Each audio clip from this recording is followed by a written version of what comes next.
오늘은 골로새서 2장 1절에서 5절에 있는 말씀을 가지고 교회란 무엇인가 6번째 말씀을 함께 나누기 원합니다. 먼저 말씀을 봉독하겠습니다. 내가 너희와 라오디게아에 있는 자들과 물은 내 육신의 얼굴을 보지 못한 자들을 위하여 얼마나 힘쓰는지를 너희가 알기를 원하노니 이는 그들로 마음의 위안을 받고 사랑 안에서 연합하여 확실한 이해의 모든 풍성함과 하나님의 비밀인 그리스도를 깨닫게 하려 함이니 그 안에는 지혜와 지식의 모든 보화가 감추어져 있느니라. 내가 이것을 말하면 아무도 교묘한 말로 너희를 속이지 못하게 하려 함이니 이는 내 육신으로는 떠나 있으나 심령으로는 너희와 함께 있어 너희가 질서 있게 행함과 그리스도를 믿는 너희 믿음이 굳건한 것을 기쁘게 봄이라. 아멘. 기도하겠습니다. 사랑해 주님 감사합니다. 하나님께서 사랑하시고 지켜주셔서 어느덧 저희들 2024년 5월 마지막 주일을 맞이하고 있습니다. 이제 어느덧 1년의 반이 지나가고 있습니다. 시간은 참 빠른 것 같은데 우리가 정말 믿음 안에 서 있고 하나님이 부르신 교회로 서 있는지를 다시 한번 점검하기 원합니다. 말씀 안에서 깨닫는 지혜를 허락해 주시고 말씀을 통해서 우리가 하나님의 교회로서 부름받은 자들로 어떻게 사는 것이 진정한 그리스도인의 삶인지를 다시 한번 생각할 수 있는 시간 되게 하여 주옵소서. 모든 걸 감사드리며 예수님의 이름으로 간절히 기도하옵나이다. 아멘.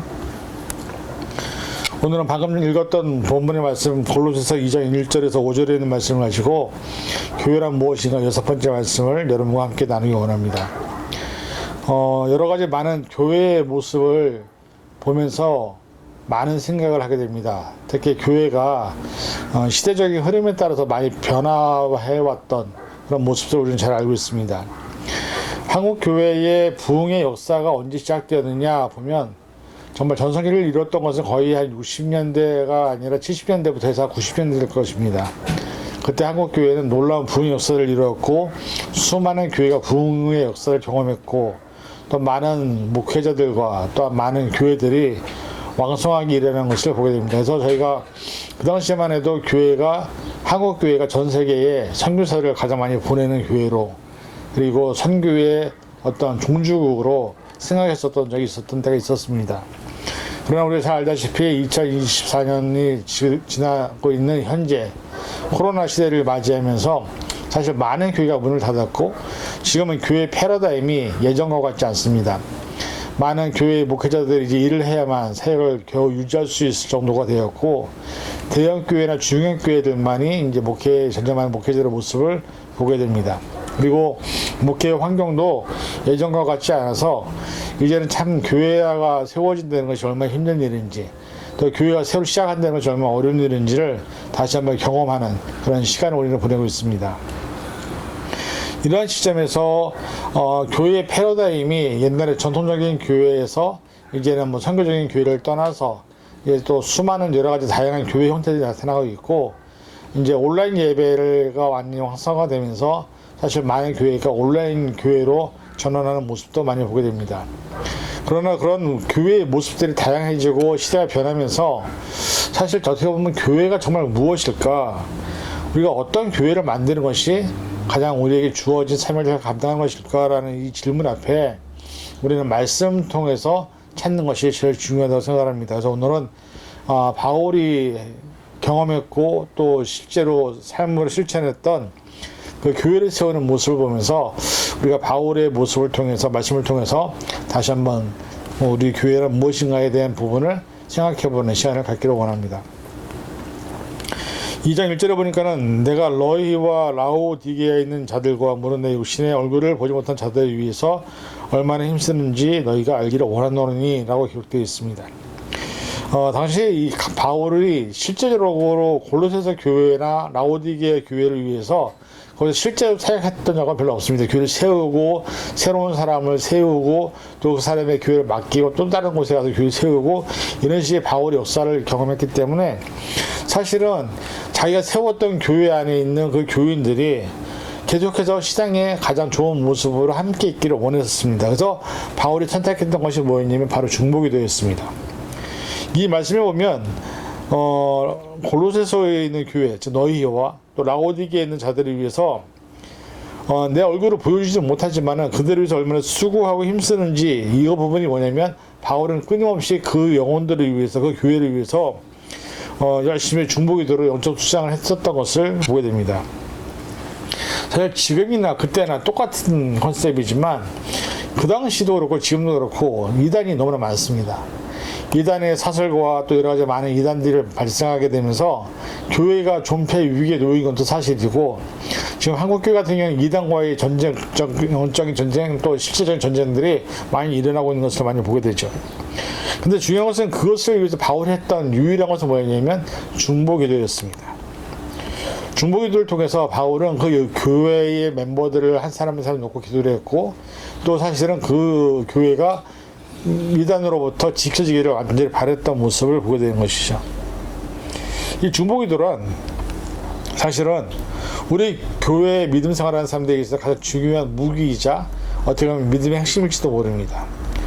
여러분, 믿음이 누구를 위한 믿음이라고 생각하십니까? 물론 나를 위한 믿음도 있습니다. 또 우리 가족을 위한 믿음도 있습니다. 그러나 믿음의 진짜 모습은 타자를 위한 믿음이라고 교회 성경은 말씀합니다.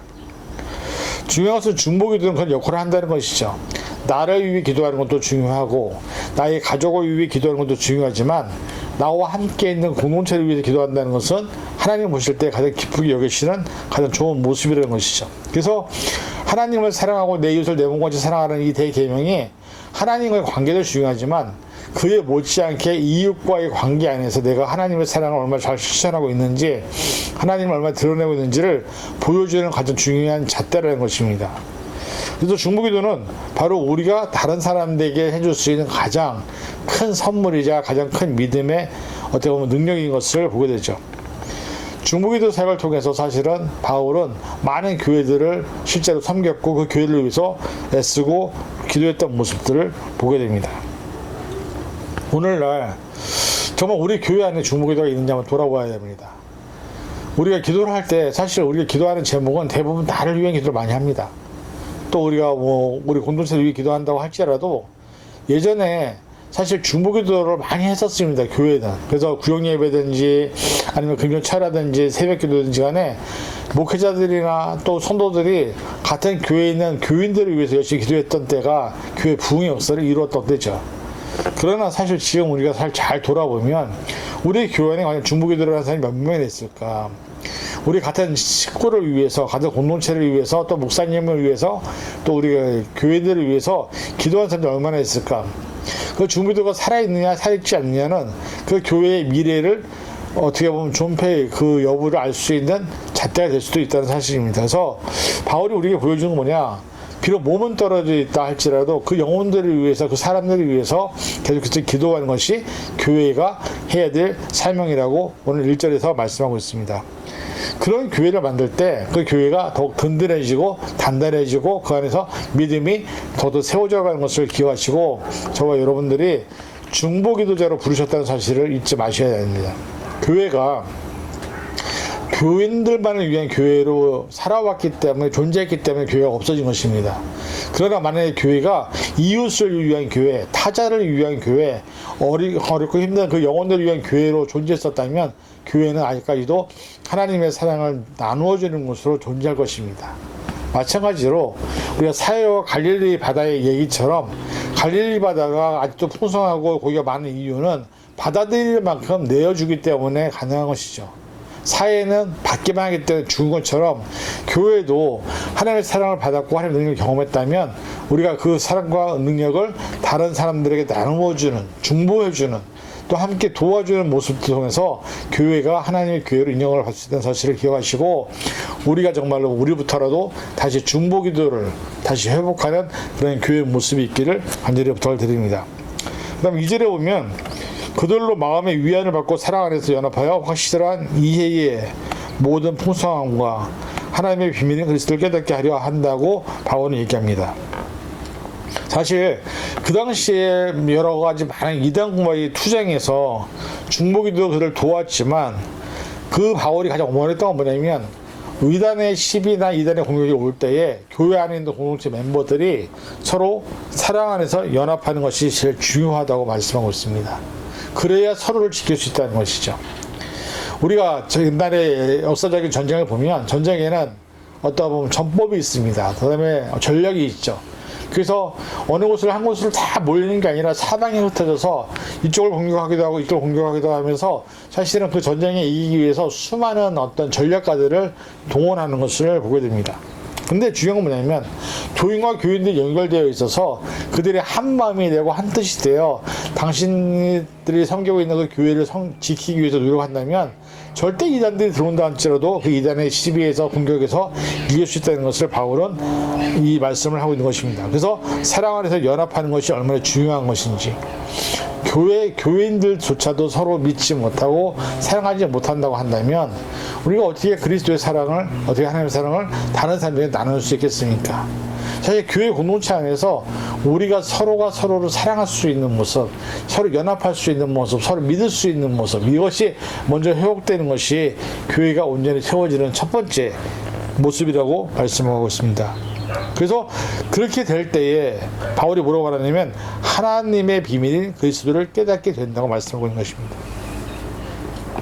하나님은 사실은 하나님의 능력은, 하나님의 섭리는 그리스도를 통해서 알려지게 됩니다. 예수 그리스도가 머리 되시고 그의 지체된 모든 기관들이나 교인들이 연합해서 하나가 될 때에 그 안에서 그리스도의 능력도 나타나게 되고 그리스도의 권능도 나타나게 되고 하나님의 역사도 나타나게 된다는 것을 바울은 말씀하고 있습니다. 그래서 우리가 정말로 우리 공동체를 튼튼히 하게 만드는 것, 우리 공동체를 세우기 위해서 노력하는 것, 옛날에는 정말로 우리가 교회를 가면 교회 안에 따뜻함이 있었습니다. 서로가 서로를 위해서 위해주는 마음이 있었습니다. 그리고 정말로 걱정해주고 염려해주는 모습이 있었습니다. 그런데 지금 요즘 교회에 가면 서로가 서로에게 관심도 없고 저 사람이 누군지도 모르고 또 교회를 다닌다고 할지라도 서로에게 별로 교회 안에서 서로 모르는 사람들이 더 많은 것을 보게 되죠. 그냥 예배만 참석하고 오기 때문에 사실은 다른 사람의 삶에 관심도 없을 뿐더러 구역 모임도 또 신방도 안 하려고 하는 그런 교회 모습들이 얼마나 많은지 모릅니다. 중요한 것은 우리가 공동체라고 한다면, 하나라고 한다면 서로가 서로를 잘 알아가는 모습, 그런 과정이나 그런 것이 힘들다 할지라도 그런 것들을 통해서 우리 안에서 역사하시는 성령의 역사를, 하나님의 사랑을 경험하는 것이 필요하다고 말씀하고 있습니다. 그래서 정말 우리가 서로 교회 공동체 안에서 서로가 서로를 위해서 믿어주고 의지하고 사랑하고 연합할 수 있는, 그래서 서로를 알아가는 그런 모습이 되어서 우리 교회가 사랑 안에서 연합해서 하나님의 능력을 경험하는 그런 모습이 있기를 주님의 이름으로 간절히 축원을 드립니다. 그 다음에 세 번째는 2장 3절에 그 안에는 지혜와 지식의 모든 보화가 감춰져 있다. 여기서 말하는 지혜는 뭘 말하느냐? 성령에 의한 하나님의 계획과 역사에 대한 일반적인 이해를 지혜라고 말합니다. 지혜는 구분을 잘하는 것입니다. 이것이 하나님의 것인지 하나님의 것이 아닌지, 하나님으로부터 나왔는지 사탄으로부터 나왔는지를 구분할 수 있는 지혜가 필요하다는 것이죠. 그리고 지식은 뭐냐? 복음에 대한 이해를 가리킵니다. 즉 하나님의 역사와 하나님의 계획에 대한 이해도 있어야 되지만 복음에 대한 이해도 있을 때 그것을 통틀어서 우리가 그리스도를 올바르게 알 수 있다는 것이죠. 동전의 양면이 있는 것처럼 사실은 신앙에도 규정이 필요합니다. 기도만 많이 한다고 해서 우리가 하나님을 경험하는 것이 아닙니다. 성경을 많이 읽는다고 해서 우리가 하나님을 올바르게 아는 것이 아닙니다. 기도와 성경과 또한 예배와 또한 우리 삶의 모든 것들이 균형 있게 맞추어질 때 그때 비로소 우리가 하나님의 능력을 경험하게 되는 것이고 또 그리스도를 올바로 알게 되는 것처럼 지혜와 지식은 성령에 의해서 주어지는 하나님의 계획과 역사에 대해서 깨달아지고 알게 되어지고 느껴지는 그 성령의 능력, 그것을 우리가 지혜가 있을 때 그것이 구분되어지는 것이고 복음에 대한 일반적인 이해가 있을 때, 지식이 있을 때 그것이 함께 어우러질 때 결국은 교회가 그리스도 안에서 하나가 될 수 있음을 고백하고 있습니다. 성경은 우리에게 절대로 한 가지만 요구하지 않습니다. 예수님이 이 땅에 오셔서 세상의 종말을 얘기하실 때도, 천국에 대해 얘기하실 때도, 천국이 이미 왔다고 얘기하실 때도 있지만 천국이 온다고 하실 때도 있습니다. 마찬가지로 성경은 항상 여러 가지를 얘기합니다. 마찬가지로 지혜와 지식 모두가 다 있을 때에 우리가 하나님도 올바로 알게 되고 계획도 알게 되지만 복음에 대한 지식도 있으려야 과연 그것이 하나님의 말씀인지를 깨닫게 되는 것처럼 저와 여러분들이 이 지혜와 지식에 대해서 온전히 깨달아서 성령이 우리 안에 역사하시는 것을 잘 구분할 수 있는 그런 영적인 탁월함도 갖춰야 될 것이고, 또 복음에 대해서 지식으로도 많이 배우고 알려고 노력하고 그것을 배우는 그런 모습이 있을 때 우리가 하나님의 교회 안에서 아름다운 모습이 일어난다는 것을 바울은 말씀하고 있습니다. 그리고 네 번째 보면은 2장 4절이라는 말씀을 합니다. 이렇게 말하는 것은 아무도 교묘한 말로 너희를 속이지 못하게 하려니라. 사실 무슨 말입니까? 이단의 술수와 이단의 공격에서 교회를 지키기 위해서 우리가 성령에 대한 하나님의 계획과 섭리도 알아야 되지만 복음에 대한 지식, 이해가 있어야 우리가 이단으로부터 우리 교회, 우리 공동체를 지킬 수 있다는 것이죠. 여러분, 교회가 하나 세워지는데 얼마나 힘든지 아십니까? 교회가 한번 세워지는 것이 그 수십 년의 시간 동안에 얼마나 많은 사람들의 피와 눈물과 땀을 흘리는지 모릅니다. 근데 무너지는 것은 한순간입니다. 요즘 이단이 창궐하면서 수많은 이단들이 지금 막 활동을 막 왕성하고 있습니다. 유튜브를 들어가서 많은 설교가 떠 있고 많은 말씀들이 떠 있는데 우리가 정말 잘 알 것은 그 설교 내용에 그 말씀 중에 이단의 설교가 그렇게 많다는 것입니다. 근데 그것을 아무렇지 않게 받아들이고 있는 우리의 모습도 있다는 것이죠. 주일학교를 준비하는, 공과를 준비하는 목사님들이나 선생님들도 사실 유튜브에서 말하는 이단들이 만든 것이 되게 많습니다. 근데 그것을 아무 생각 없이 받아들이다 보면 이게 이단들이 말하는 것인지 하나님 말씀하시는데 모른 채 주저 아멘 하면 하고 있다는 사실을 보게 되는 것이죠. 그래서 사실은 지혜와 지식이 그래서 필요한 것입니다. 성령께서 이것을 깨닫게 하시는 것, 이것이 하나님의 것인지 아닌지를 구분할 수 있게 하시는 것, 그 다음에 복음에 대한 올바른 지식이 있을 때 이를 구분할 수 있는 것이 판단이 된다는 것이죠. 그래서 저와 여러분들은 이렇게 우리 스스로 안에 갇혀져 있는, 우리 가정 안에 있는 이 복음에 또 성령 안에서 역사하시는 이 모습이 지켜지기 위해서 우리가 온전하게 지혜와 지식이 우리 안에 있을 때 가능하다는 것, 그리고 우리가 이단에 흔들리지 않을 수 있다는 것을 말씀하고 있습니다. 그 다음에 5절에 보면 바울이 내 육신으로 떠나 있으나 심령으로는 너희와 함께 있어 너희가 질서 있게 행함과 그리스도를 믿는 너희 믿음이 굳건한 것을 기쁘게 봅니다. 육신을 떠나 있는 상황이죠, 바울은. 그러나 마음으로는 너희와 함께 있어. 근데 왜 있느냐? 너희가 질서 있게 행함과, 즉 예수 그리스도를 제대로 알고 믿는 것, 그리고 거짓 교사들이나 이단들의 유혹에서 넘어지지 않는 것을 볼 때 그것을 통해서 기뻐한다고 말씀하는 건데, 이것은 바울뿐만 아닐 겁니다. 하나님도, 예수님도 우리가 정말 신앙생활을 잘 하다가 갑자기 이단에 빠지는 경우가 얼마나 많은지 모릅니다. 왜냐면 그들이 말씀으로 우리에게 다가오니까. 그런데 중요한 것은 뭐냐면 하나님 입장에서 보시면 얼마나 안타깝겠습니까? 말씀으로 잘 따라오다가 갑자기 이단에 빠졌습니다. 그러면 하나님께서 보실 때, 예수님 보실 때 우리의 모습을 보시면 얼마나 안타깝게 여기시겠냐는 거죠. 왜?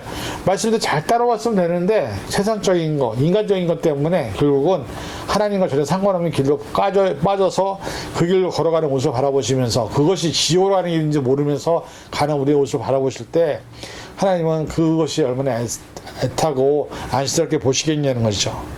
바울도 하물며 육신이 떠나 있었지만 마음으로 그들의 삶에 그들의 이야기를 들을 때 잘하고 있구나, 잘 가고 있구나, 그들이 믿음 안에서 잘 따라가고 있구나 를 들었을 때 기뻤던 것처럼 하나님도, 예수님도 오늘 이 시간 저와 여러분의 삶이 하나님의 말씀대로 잘 따라가기를 바라고 있음을 우리는 기억해야 합니다. 우리는 살아가면서 걸어가다 보면 수없이 많은 것들을 바라보게 됩니다. 예전에 이런 미화가 있었습니다. 어떤 사람이 왕에게 찾아갔습니다. 왕에게 말합니다. 왕이시여, 내가 성공을 하고 싶은데 성공하는 길을 한번 가르쳐 주십시오. 성공하는 방법을 가르쳐달라고 얘기했습니다. 그랬더니 왕이 그럼 내가 한 가지 명령을 줄 테니까 그것을 그들 하겠냐고. 하겠다고. 그래서 그 사람에게 어떤 명령을 내리냐면 머리에다가 무엇인가 이고서 물을 머리에 이고 흘리지 않고 성을 한 바퀴 돌아오는 것이었습니다. 그 대신에 그 뒤에다 군사를 붙입니다. 군사를 붙여서 이 사람이 가다가 좌로나 우로나 한 번이라도 돌아다 보면 거기서 바로 목을 치르는 것이었습니다. 이 사람은 자기의 목숨이 달리는 일이었기 때문에 그 물을 흘리지 않기 위해서 부단히 애를 쓰면서 가운데 길만 보고 갔습니다. 그 길을 걸어가는 동안에 수없이 많은 사람들이 묻기도 하고 또 재미있는 환경도 나오기도 하고 상황도 바라보기도 하는데 근데 이 사람은 자기 목숨이 달렸기 때문에 그 물을 흘리지 않기 위해서 계속 그 물만 붙잡고 한 바퀴 돌아서 결국 성으로 돌아왔습니다. 근데 왕이 말합니다. 이게 성공하는 길이다. 네가 원하는 목적과 방향을 향해서만 올바로 가라. 그리고 그것을 지키기 위해서 노력해라. 좌우로 치우치지 말고 오직 네가 원하는 그 목적을 향해서만 가라는 것이죠.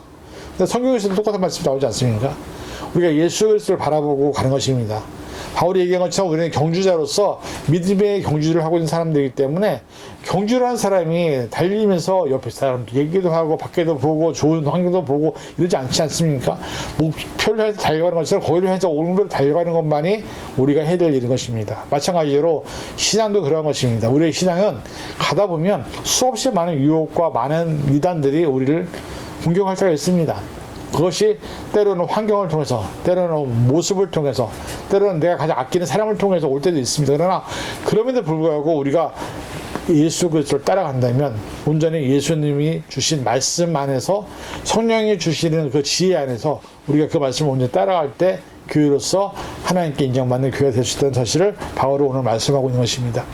저와 여러분이 앞으로 삶을 살면서 얼마나 많은 이단들의 공격과 또 많은 세상에 노출되겠습니까? 그러나 한 가지 잊지 말을 것은 우리가 가는 그 길은 천국을 향해 가는 길이기 때문에 사실은 철로역장에서처럼 그 사람이 하나님 나라에 가는 그 기간까지 수없이 많은 이단과 유혹과 고난과 역경이 있었음에도 불구하고 흔들리지 않았던 것처럼 우리 역시 그 그리스도인으로서 천국을 향해서 우리가 가는 그 존재임을 기억하시고 교회로서 하나님의 부르신 부름에 합당하게 살아가는 분들이 되셔서 하나님 앞에 갔을 때 칭찬받을 수 있는, 인정받을 수 있는 믿음의 모습이 될 수 있기를 주님의 이름으로 간절히 축원을 드립니다. 기도하겠습니다. 사랑해 주님 감사합니다. 우리가 세상을 살아가다 보면 우리가 흔들릴 때도 있고 또 세상에 쏠릴 때도 있고 넘어질 때도 있고 때로는 세상적으로 사람을 의지할 때도 있습니다. 그러나 정말로 우리가 그리스도인으로 부름받았다고 한다면 천국을 향해 걸어가는 우리가 순례자의 여정을 걸어갈 때에 흔들리지 않게 도와주시고 우리가 서로 안에서 하나가 되어서 믿음 안에서 하나가 되어서 그리스도 안에서 우리의 믿음이 흔들리지 않고 올바르게 하나님을 향해 나갈 수 있는 믿음들 되게 도와주옵소서. 그래서 예수님 재림하시는 날 우리 모두가 예수님의 부름을 받고 천국에 이룰 수 있는 그런 10년을 될 수 있도록 축복하여 주시옵소서. 모든 것 감사드리며 예수님의 이름으로 간절히 기도하옵나이다. 아멘.